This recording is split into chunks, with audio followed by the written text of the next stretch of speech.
أعوذ بالله من الشيطان الرجيم. بسم الله الرحمن الرحيم.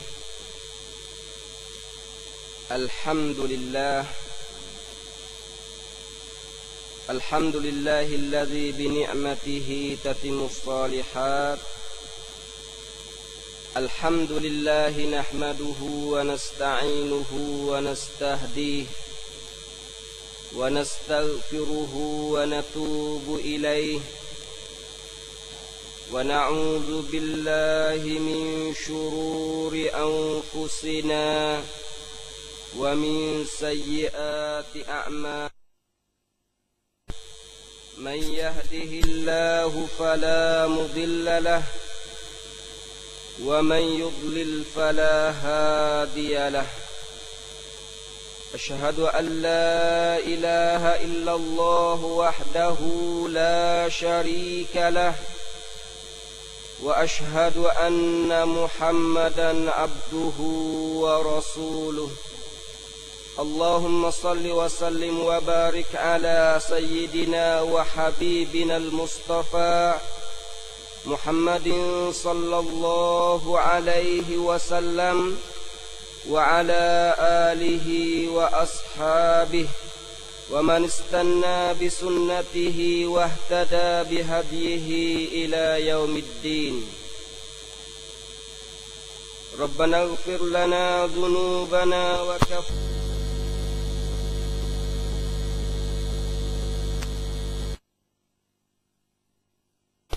رب زدنا علما وارزقنا فهما. اللهم علمنا ما ينفعنا وانفعنا بما علمتنا يا أرحم الراحمين.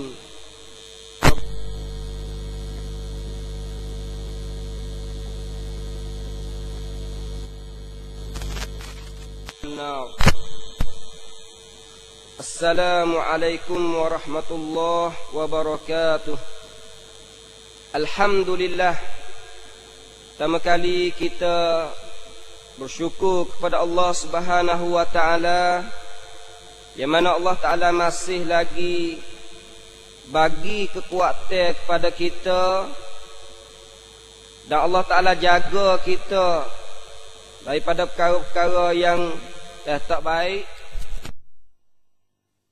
maruk. Di samping itu Allah Ta'ala masih lagi kekalkan kita di atas iman. Dan satu nikmat yang cukup besar yang Allah Subhanahu Wa Ta'ala kurniakan kepada kita. Alhamdulillah, insya-Allah pada hari yang mulia ini kita akan bersama-sama pula. Setelah lama kita putus belajar hadis Nabi sallallahu alaihi wasallam dengan beberapa sebabnya. Jadi kita masih lagi dalam bab yang pertama, iaitu babul ikhlasi wa ihdar. Ikhlas dan menghadiri niat kita supaya senantiasa bersama dengan Allah Subhanahu wa taala. Hadis yang pertama, yang kedua dan yang innamal a'malu binniyat, dan hadis yang kedua juga kita telah lalu, yaitu hadis Aisyah radhiyallahu anha. Kemudian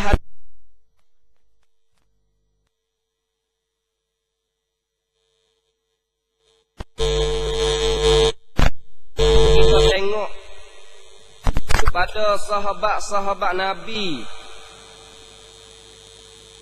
yang banyak meriwayat hadis daripada Nabi sallallahu alaihi wasallam. Tak berapa orang, tapi mereka saling terkenal dengan orang yang selalu serta dengan Nabi, duduk sekali dengan Nabi semua, diibaratkan sebagai bayi kepada Nabi. Jadi antara mereka itu ialah Aisyah radhiyallahu anha. Kalau kita tengok sahabat Nabi aling-aling ni ngaji dengan Nabi sallallahu alaihi wasallam, ambil hadis Nabi, belajar hadis Nabi, tengok Nabi dak buat gapo, dengar Nabi kata gapo, perhati tengok Nabi dan mengaku di atas perkara gapo atik. Orang-orang sahabat-sahabat ni lah yang menjadi alim selepas pada tu. Maknanya masa dulu ni, kalau kita tengok ukur dengan masalah ni kak, dari sudut nak jadi alim tak jadi alim ni, boleh jadi orang kita nampak payah ni orang kita ni kena mengaji kitab tu lah, kitab ni banyak tok guru, banyak kitab, banyak gapo. Nampak tak? Tapi sahabat Nabi sallallahu alaihi wasallam ngaji dengan Nabi, ambil hadis Nabi ya. Dengar hadis Nabi, tengok Nabi buat gapo dengan Nabi kata gapo, akhir sekali jadinya sebagai seorang yang alim yang memberi fatwa kepada para ulama tabi'in kita. Jadi alhamdulillah hari ni kita mari mengaji dengan tok guru kita, tok guru Tino. Ada orang Tino jadi tok guru kita, iaitu Aisyah radhiyallahu anha. Kita kenal belaka dah. Aisyah ni kalulah dalam bab antara suami isteri, bab dalam rumah tangga, cara nak duduk dengan tok laki, bagaimana Nabi buat dengan isteri. Jadi Aisyah adalah orang yang paling alim dalam bab ni. Kalau nak ngaji orang lain, sahabat lain, nak tahu kena kita tanya Aisyah. Mari tanya Aisyah, Nabi buat lagu mana lagu ni? Benar-benar pasal sulit-sulit hal orang Tino, hal orang antara orang Tino orang jatuh ni. Jadi sahabat yang paling alim sekalinya ialah Aisyah radhiyallahu anha. Jadi hari ni kita main ngaji dengan seorang tok guru kita daripada sahabat-sahabat Nabi, iaitu isteri Nabi sendiri. Hadis yang ketiga, wa an Aisyah radhiyallahu anha qalat, qala an-nabiy sallallahu alaihi wasallam, la hijrata ba'dal fathi walakin jihadun wa niyyah wa idza stunfirtum fanfiru, muttafaqun alaih. Ini hadis yang ketiga. Hadis pandok ya. Hadis pendek, tapi perbincangan ni kalau kita nak panjang kak, sejam dua tak cukup lagi. Tapi kita ambil benda-benda yang penting berhubungi dengan ibrah, berhubungi dengan hukum yang berada di dalam hadis Aisyah ni. Maksud hadisnya daripada Aisyah radhiyallahu anha berkata, sabda Rasulullah sallallahu alaihi wasallam, la hijrata, tidak ada hijrah, tidak ada hijrah ba'dal fathi. La sini ni kalau orang ngaji nahwu dia panggil la nafiyah lil jinsi, tidak ada jenis hijrah. Maksud sini ni ada pengertian khusus yang ulama bui. La ada hijrah ba'dal fathi, selepas fatah, pembuka. Di dalam satu riwayat dalam Sahih Bukhari, riwayat Ibnu Abbas, Nabi sebut secara jelas kata la hijrata ba'da fathi Makkah. Tidak ada hijrah selepas pada hijrah pembukaan Mekah. Ada pembukaan Mekah, Fathu Makkah. Kita biasa ngaji hijrah. Dan kita biasa belajar juga Fatah Mekah. Kita biasa ngaji hijrah dan kita biasa ngaji Fatah Mekah. Jadi kedua-dua sejarah yang saya sebut tadi terkenalah bagi kita. Peristiwa hijrah Nabi sallallahu alaihi wasallam dan peristiwa Fatah Mekah. Dua-dua peristiwa ni merupakan peristiwa yang mengubah sejarah Islam. Ubah sejarah Islam, ubah kedudukan orang Islam, ubah kedudukan negara Islam. Kalau kita tengok hijrah Nabi pada tahun yang kita belajar Nabi duduk di Mekah ni lebih kurang 12 tahun ni. Jadi lepas pada Allah Ta'ala izin supaya Nabi hijrah Nabi hijrah daripada Mekah pergi ke Madinah. Dan Nabi puji ke atas orang yang ada di Mekah yang panggil mesti hijrah tinggal Mekah pergi kepada Madinah wajib. Maknanya orang yang duduk di Mekah semasa mana Nabi hijrah pergi kepada Madinah, kalau rasa tak hijrah dengan tidak ada apa-apa sebab payah ataupun kena pergi kepada orang kafir musyrik sebagainya, jadi orang yang tak hijrah ni berdosa kerana Nabi perintah suruh hijrah tinggal Mekah pergi kepada Madinah. Apabila pergi kepada Madinah, Nabi sallallahu alaihi wasallam bersama dengan sahabat-sahabatnya dapat mendirikan satu negara Islam yang boleh menjalani perintah hukum hakim agama Allah Subhanahu wa taala di Al-Madinah Al-Munawwarah. Ni satu we panggil satu perawat tisak yang berubah.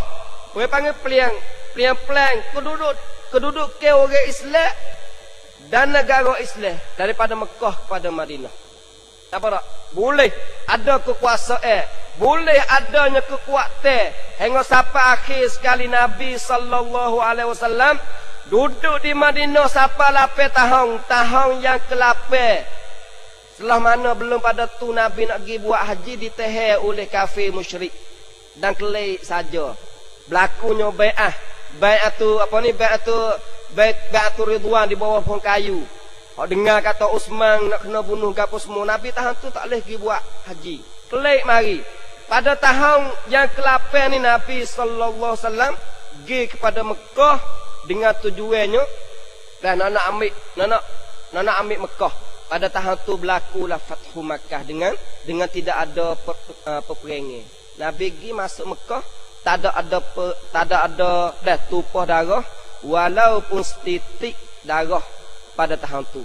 Ni nak ayat kata sejarah yang bukti kepada kita dalam Islam ni. Dalam Islam ni bukan maksud pergi perang ni supaya nak pergi bunuh orang. Tapi maksudnya Nabi duduk di Mekah, duduk di Madinah, pergi kepada Mekah nak buka bawa senjata cukup. Tetapi oleh kerana kafir-kafir Quraisy Mekah apa ni jom ke Allah ke apa semua, maka Nabi sallallahu alaihi wasallam tidak bunuh dan tidak berlaku peperangan tumpah darah terhadap orang-orang kafir musyrik pada masa itu. Jadi riwayat kata itulah sejarah yang catat kepada kita mengenai dengan kemenangan Islam pada mulanya iaitu hijrah dan pada yang keduanya ialah Fathu Makkah. Fatah Mekah. Fatah Makkah ni Nabi masuk. Sebab tu Fatah Mekah ni merupakan satu kisah sejarah yang menyebabkan beberapa orang di kalangan sahabat sana teriak menangis. Sepatutnya Fatah Mekah ni sukalah. Apa tak? Sebab apa? Orang Islam boleh ambil bumi asal kelik, buka ambil Mekah kelik, lepas tu boleh mengatah Mekah. Kafir Quraisy apa semua kufur berhala ke apa semua tak ada di Mekah. Habis di Mekah. Sepatutnya sahabat suka kerana apa? Kerana Islam saat ini terlaksana di Mekah.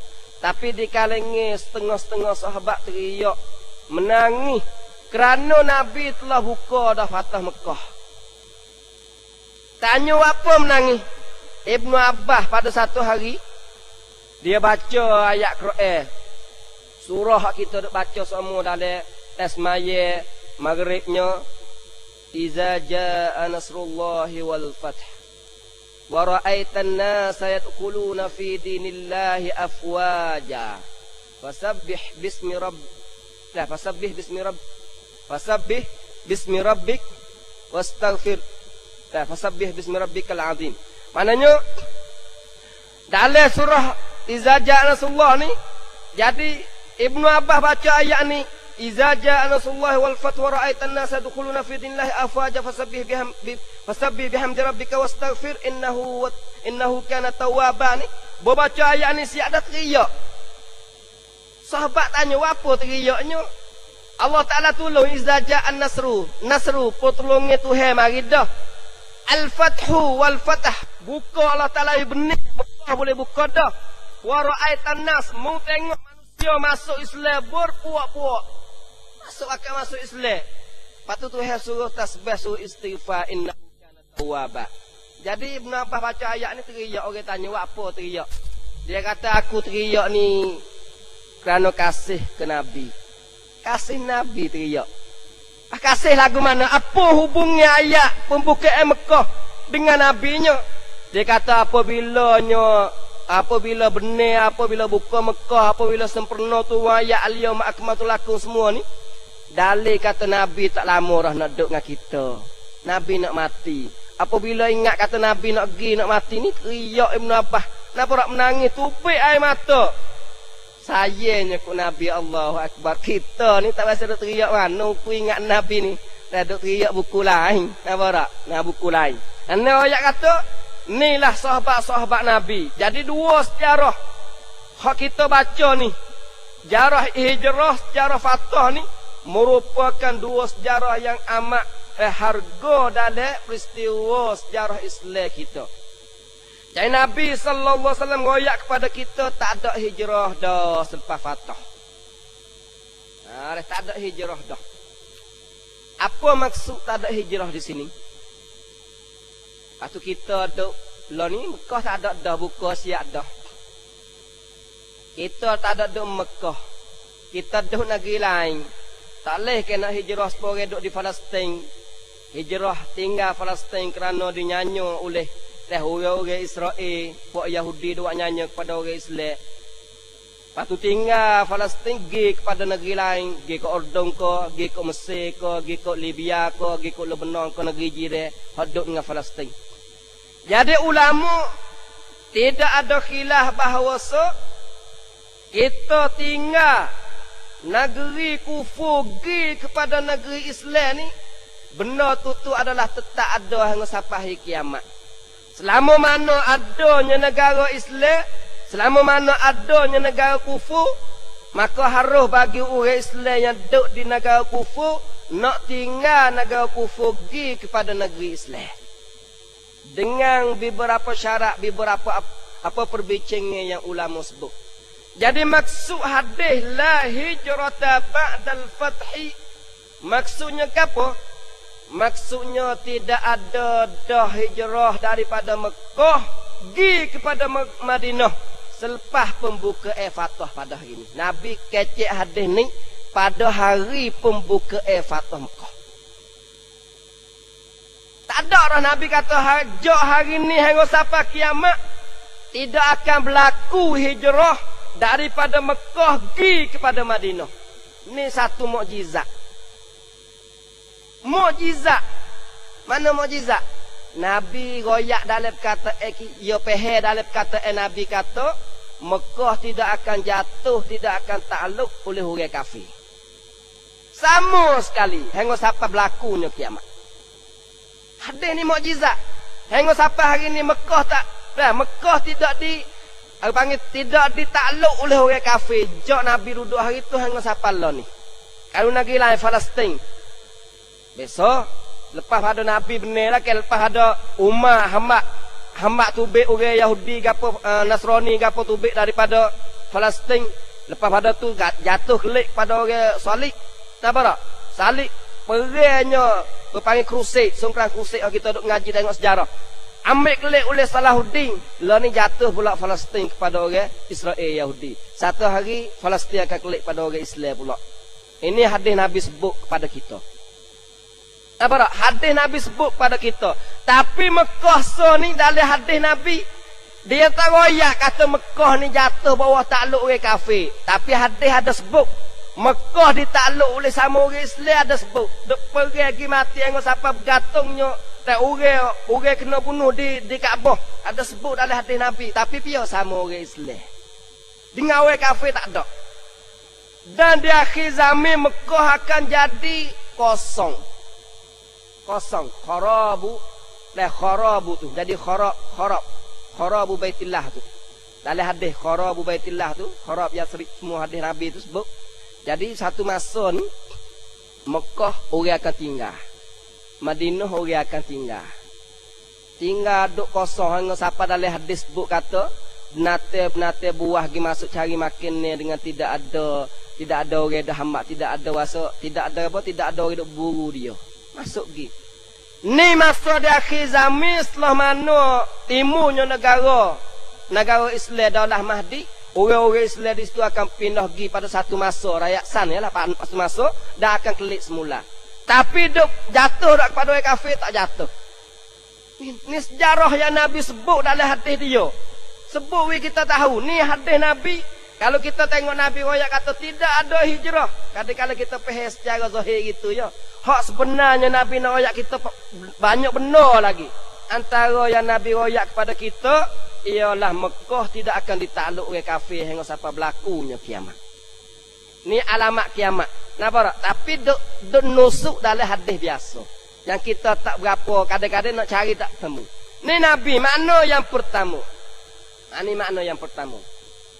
Makna yang keduanya ialah tidak ada hijrah yang mempunyai kelebihan bagi ahli ya seperti mana hijrah yang berlaku pada masa Nabi.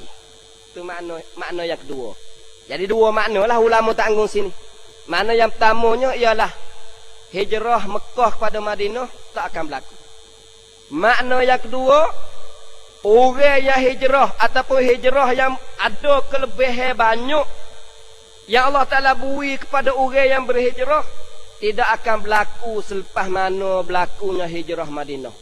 Tapi hijrah lain ada kelebihan ada, tapi kelebihan tak sama dengan kelebihan yang ada pada hijrah masa Nabi sallallahu alaihi wasallam.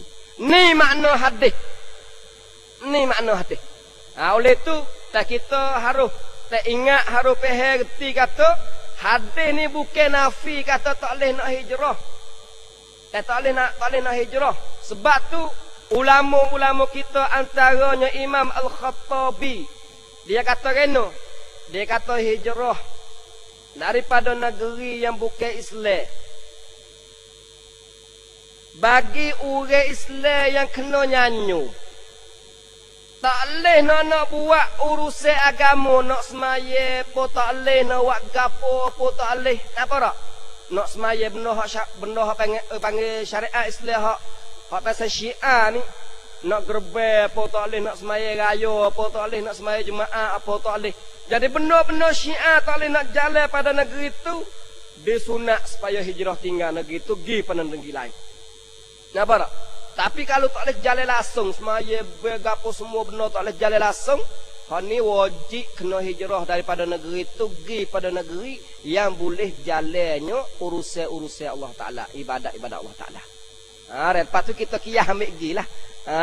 Kiyah ambil pergi. Nah, ayat kata ulama kita dia bui pembicaraan yang pertamanya kalau kita sana itu duduk di negara yang Islam, kita nak hijrah pergi kepada negara bukan Islam ni, semata-mata hijrah nak pergi tinggal sana dengan tidak ada alasan apa-apa ni, setengah pendapat kata tak boleh. Nampak tak? Tapi dengan tujuan lain, misalnya untuk nak sebar dakwah.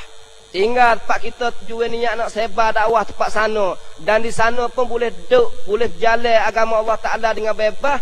Hal ni tak ada gapo. Tapi kalau tinggal negeri Islam dah, pergi cari negeri bukan Islam, tak boleh nak berjalan hukum agama pula dah. Nampak tak? Hak ni haram. Tu. Duduk di negeri bukan Islam, nak pergi tempat negeri Islam pula. Kalaulah duduk di negeri bukan Islam ni tak boleh nak buat gapo. Nak berjalan hukum syarak pun tak boleh, nak semaya, nak ibadat, nak gapo tak boleh. Benar-benar hak pasal hak boleh jalan hak Syiah ni, tak boleh jalan juga. Maka wajib kena pindah. Pergi kepada negeri yang boleh jalan. Tu. Tapi kalau asal duduk boleh jalan dah.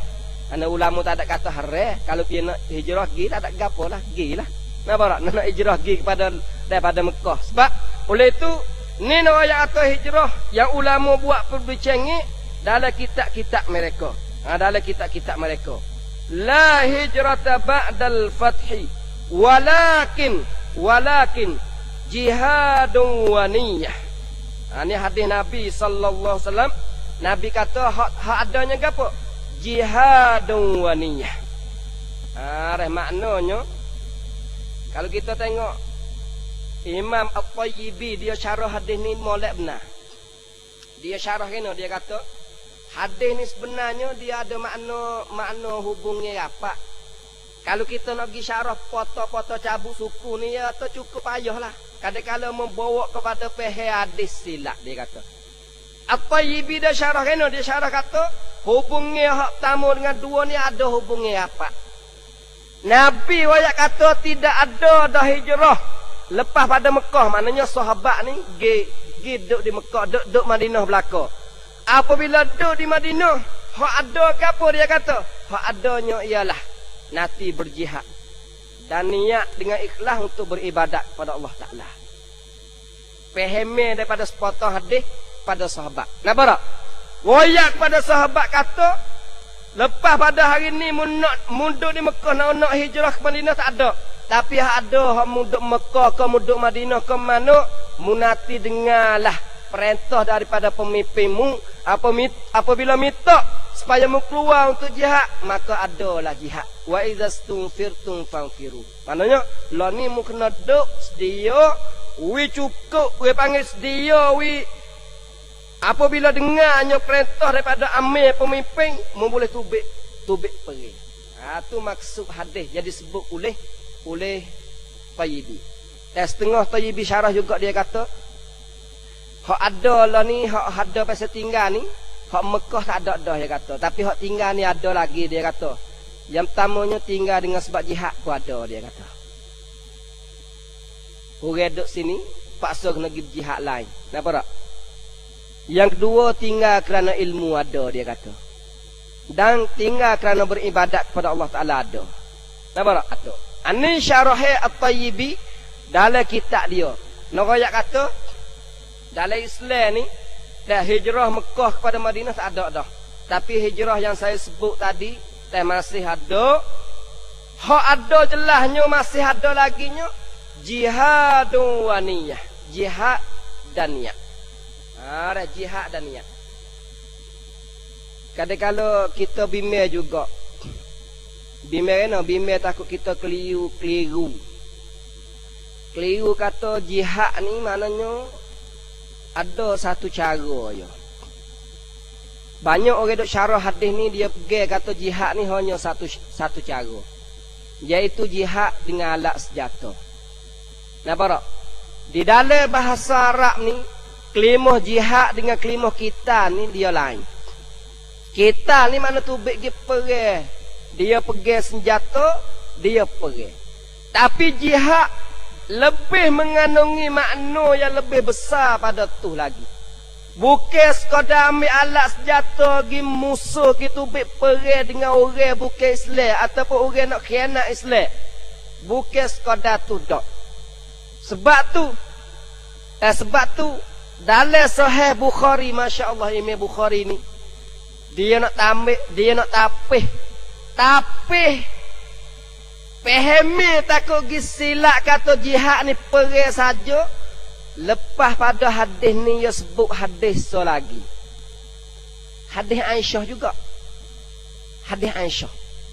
Hadis apa Aisyah kata, Aisyah tanya Nabi, "Tural jihad afdalal amali?" Rasulullah, ya Rasulullah, tural jihad. Nah, yuk mari lafaz tura maknanya pendapat kau. Al jihad afdal al amal. Jadi mundur ya hadis sebut apa kata jihad ni adalah amal yang paling afdal. Afala nujahid. Jadi kita tu pergi pergi. Nampak tak? Jihad sini maksudnya jihad pergi. Nampak tak? Jadi Aisyah pergi pehe jihad sini, pergi akak senjata. Kalau itulah Aisyah tanya Nabi, ya Rasulullah, mung ni royak kata jihad hak afdal sekali ni jihad. Dia panggil jihad ni amal hak paling afdal sekali. Kalau gitu pergi kita tu pergi. Afala nujahid.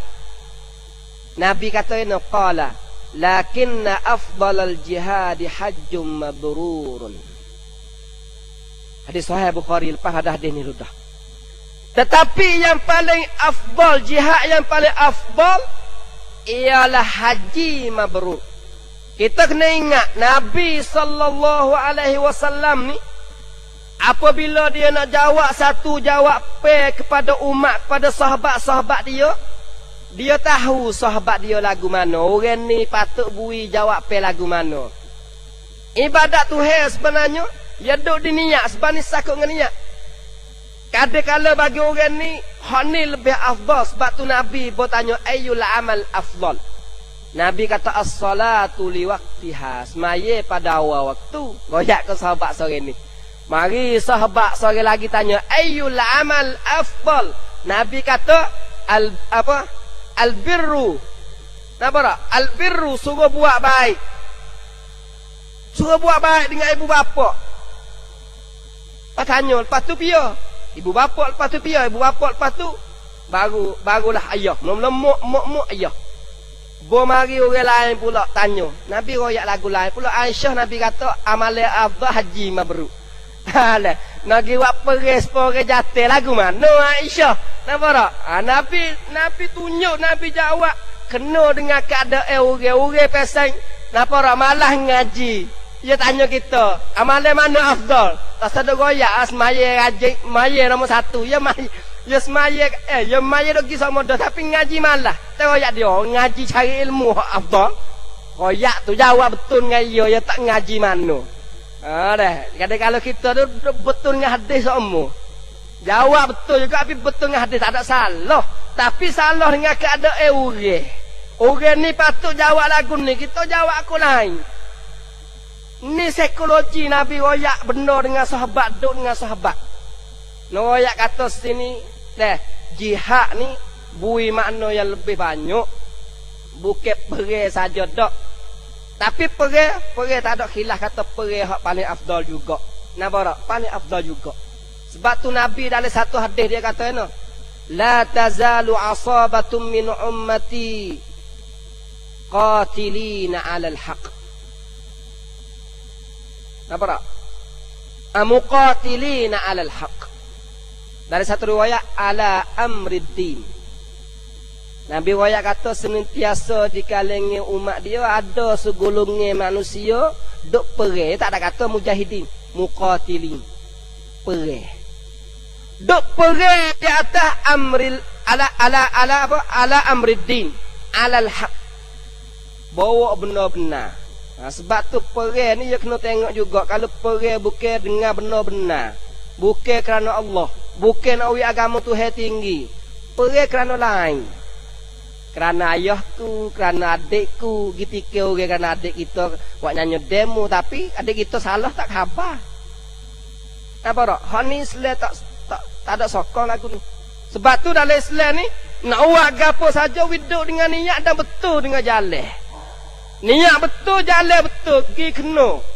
Itulah dalam Islam. Sebab tu dalam hadis ni dan Nabi sebut pada kita ada jihad dan niat. Ibnul Qayyim salah seorang ulama besar lah. Dia bagi jihad tu kepada 4 martabat. 4 martabat. Yang pertama jihadun nafsi, jihad nafsu. Yang kedua jihadus syaitan, dibagi suku, jihad syaitan. Yang ketiga jihadul kuffar, jihad dengan orang kafir. Dan yang keempat jihadul munafiqin, jihad dengan orang munafik. Ibnu Qayyim bagi 4 martabat. Dalam 4 martabat ni ada 3 hukum secara umum. Yang pertama jihad hak fardu ain. Mana setiap orang tak boleh lari, kena berjihad. Kalau tak berjihad berdosa. Gapo? Jihadun nafsi dengan jihadus syaitan. Hak ni kena berjihad. Hak ni fardu ain ni. Napa tak? Wajib ain ni, bukan kifai. Wajib ain ni. Lawan nafsu, lawan syaitan ni wajib ain ni. Kemudian dia kata wajib fardu alal kifayah. Yang kedua ni hak kifayah. Jihad dengan orang kafir dan orang munafik. Nampak tak? Lepas tu jihad yang ketiga ni dipanggil jihad pasal galak. Digalak mustahab. Jihad hak digalak jihad untuk ilmu dan sebagainya. Tu setengah-setengah pendapat kata lagu tu. Noroyak kata dalam Ibn Qayyim ni, dalam kitab Ibn Qayyim, dia bagi jihad tu baik pada 4. Jihad nafsu. Jihad nafsu ni dia bagi pula 4. Yang pertama, jihad nafsu ni martabah yang mula-mula sekali, kita lawan diri kita untuk nak cari benar-benar. Ni martabak mula-mula. Maknanya kita duduk hari-hari ni, kita kena lawan nafsu kita untuk nak cari benar-benar, nak tahu benar-benar. Sekadar nak ngaji, nak tahu benar-benar, orang panggil jihad dah. Kita mari ngaji, buka radio, dengar radio, tak kira tes mana-mana, yang pentingnya bui kita tahu benar-benar, orang panggil jihad dah. Kita berjihad dah. Yang keduanya, martabat yang kedua dalam jihad nafsu ni, dia kata kena, kita berjihad lawan nafsu kita untuk nak beramal dengan ilmu hak kita tahu. Ada hak mula-mula tak payah jihad nafsu mula-mula lah, nak ngaji, kita main ngaji ni tak ada payah mana. Tapi nak beramal, kenapa nak ngaji seko, beramal seko, berasa tak payah. Bawa ngaji lama-lama banyak-banyak, berasa payah lah banyak ikut ni. Nampak tak? Kalau itu tak ngaji. Bukan lagu tu. Maksudnya mengaji tu kena mari semua. Kena mari mengaji tahu. Lepas tu Tuhan perintah pada kita suruh buat benar kita mampu buat. Dia tak mampu, Tuhan tak ada taklif mampu. Sekadar kekuasaan kita. Tapi benar jahat, benar tak molek, Tuhan lari tak sendiri kita buat tadi. Tu mana kita mari ngaji tahu, boleh tahu perintah, boleh tahu benar hak lari. Benar hak lari kita kena lari jauh. Nampak tak? Benar Tuhan suruh kita buat, seboleh-boleh kita buat. Tu yang kedua.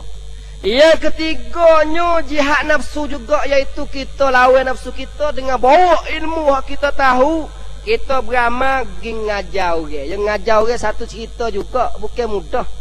Kadang-kadang rasa berat nak royak ke orang dah ke. Tak tahu kata benar ni tak boleh ke. Patu orang tak boleh biar. Bini kita dalam rumah. Ngaji belakang dah, kai kelubung ni tak boleh. Pak kita tak ada duk beramal, buku kai kelubung tak ada pakai kai kelubung tu pergi ke luar, bini kita ke kai kelubung pergi luarnya. Pak bini kita hak pasal dak benih semua dengan kita ni, kadang-kadang beratlah sikit rasa. Nak suruh ya nama suruh meja tadi. Dah. Hanya nyawa setuk duit dia kan, tak akan darah, tak akan tel aku beten ini. Misalnya. Ani nak royak kau orang satu cerita juga, bukan mudah. Nak royak kau orang we demo beramal. Tu sebab tu satu mula-mula tahu, yang kedua beramal, lepas tu royak kau orang kita beramal tu bukan mudah juga. Yang ketiga nak sabar. Sabar di atas semua hak benda kita duk 3-4 kali sabar duk tetap atas benda tu, tekung di atas benda tu bukan mudah nah. Sebab tu Nabi dalam ayat, dalam hadis Nabi ni, sahabat tanya ayyul amal afdal. Tengah sahabat Nabi royak kan, Nabi royak ke sahabat tu, amalan hak paling afdal sekali, buatlah gapo-gapo pun ibadat pada Tuhan sikit pun tak apa, tapi mung jangan tinggal. Apa tak? Buat semua. Wa in qalla. Okey. Adwa muha wa in qalla. Sikit apa wi semua. Semua ni perlu pada sabar, perlu ada gapo ni. Beramal malam ni baca maya tahajud. Maya tahajud malam ni boleh baca paling mun juzuk pun, tapi malam sedaklah. Napa dah nowi semua paling mun juzuk semaya semua tak buti-buti bukan mudah. Sebab tu duduk martabat yang keempat. Lawan nafsu, sabar di atas beribadat kepada Allah, di atas berdakwah kepada Allah ni bukan benda reknya. Sebab tu ulama kata benda-benda 4 perkara ni, wega 4 perkara jihad nafsu ni benda wajib fardu aini. Mengikut kemampuan masing-masing. Napa tak? Ani nak royak kata jihad, kemudian mari jihad syaitan. Jihad syaitan ni Imam Ibn Qayyim dia bagi kepada 2. Kita nak berjihad dengan syaitan. Jihad yang pertamanya ialah nak lawan benda yang suruh kita buat jahat. Kenapa tak? Benda pasal we buat telan dengan syahwat kita, dengan nafsu kita, dengan kehendak kita nak buat jahat. Syaitan duduk heret kita tu, kita lawan dengan ia tu panggil jihadun nafs. Mula-mula. Ini bukan rengnya juga tu nah. Dan kita terpedaya. Innan nafsa la ammaratun bisu. Diri kita tu suruh buat tamolek dah. Lepas tu syaitan masuk pula. Nampak tak? Syaitan masuk pula. Kemudian jihad yang kedua dengan syaitan juga, iaitu jihad untuk nak panggil nak tolak benar-benar syubhat, benar-benar hak pasal wak kita keliru dalam hidup kita. Wak keliru. Ni syaitan juga kadang-kala kita pergi lagu ni je mari timbul syaitan mai royak kita lagu ni tak benar tu. Tak sungguh tu. Ambil reno dengan hadis Nabi misalnya. Oh Nabi mati lama dah lah ni kita nak ngaji baik lain pula. Ni syaitan. Nampak tak? Syaitan mari duduk kosek kita. Kita cuba baiki diri kita, lawanlah diri kita dengan syaitan. Mudah-mudahan kita saat itu benar dan dapat mengalahkan syaitan yang direjai oleh Allah Subhanahu wa taala. Itulah hadis Nabi sallallahu alaihi wasallam yang sebut kepada kita mengenai dengan jihad. Kemudian adanya jihad orang kafir dan jihad orang munafik. Jihad munafik ni dalam syarah ulama ni, Allahu akbar, cukup lek ulama syarah. Dia orang munafik ni kita kena ingat kata kita ni masa Nabi Allah Ta'ala waktu turun wahyu. Royak kok Nabi kata pia ratik jadi munafik. Nampak tak? Wahyu ada orang tu jadi munafik, orang ni jadi munafik. Nabi pergi sipir orang panggil rahsia orang jadi munafik kepada setengah-setengah sahabat. Terutamanya Huzaifah ibnul Yaman. Nabi pergi royak belako kok ia pia hati munafik di kalangan orang duk mari semaya di Nabi ni. Royak belako. Tengok siapa Umar satu hari pergi cari Huzaifah. Nabi tak royak ke Umar, royak ke Huzaifah. Umar rapat dengan Nabi lagi, Abu Bakar rapat dengan Nabi lagi, tapi Nabi tak royak. Nabi pilih orang Huzaifah. Umar pergi cari Huzaifah, tanya aku munafik ke tak? Umar kita tanya Huzaifah, aku munafik ke tak? Allahu akbar. Sahabat takut jadi munafik. Kita tak berasa lah mana. Allah akbar. Waliyazubillah. Kita tanya munafik ke tak? Huzaifah kata tak. Mung tak munafik. Tapi mung jadi pitu.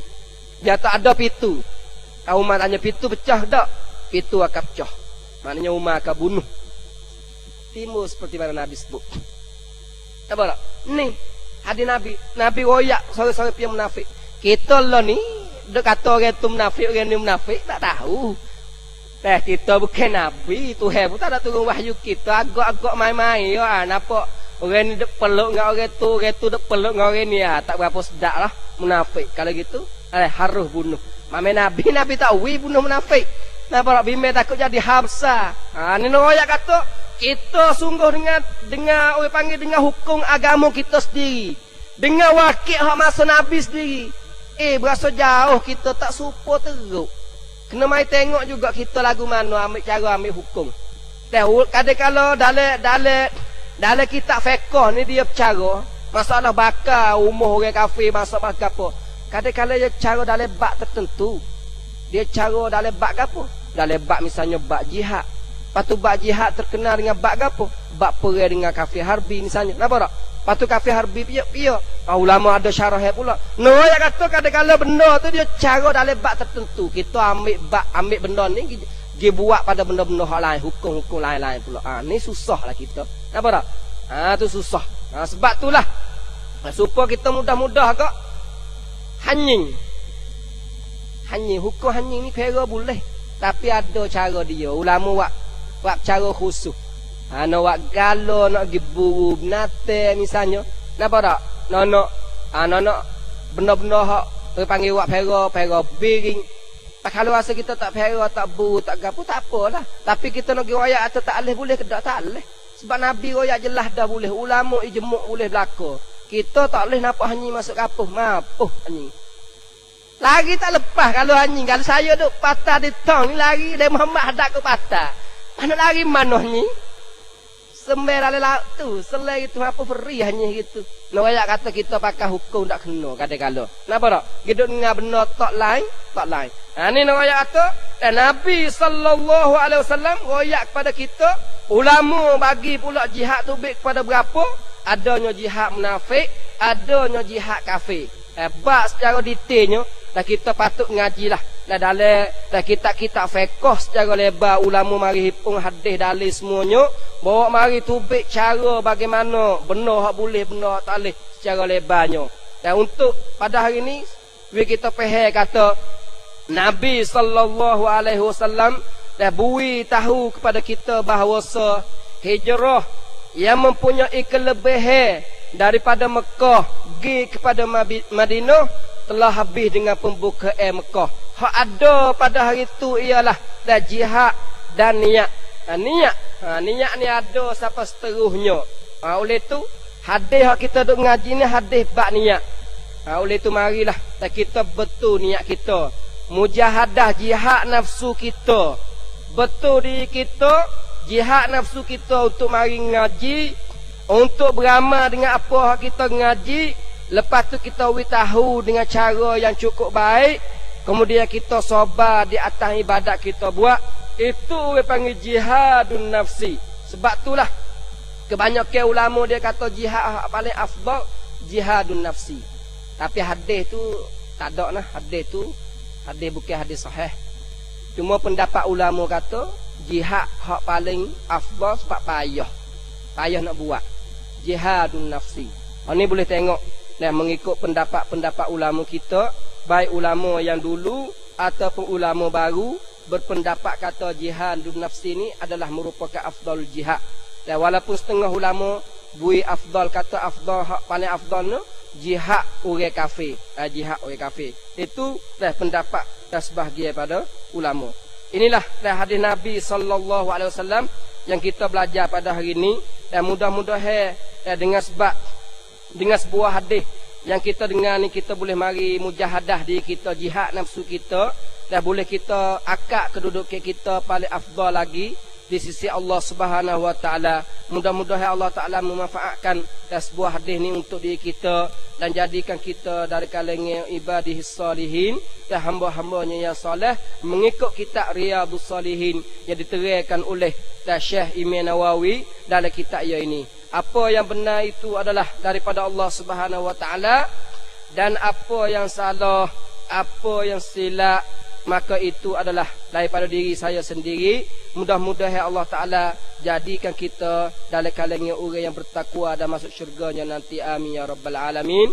Aqulu qawli hadza wa astaghfirullah li wa lakum wa lisairil muslimina wal muslimat. Wassalamu alaikum warahmatullahi wabarakatuh.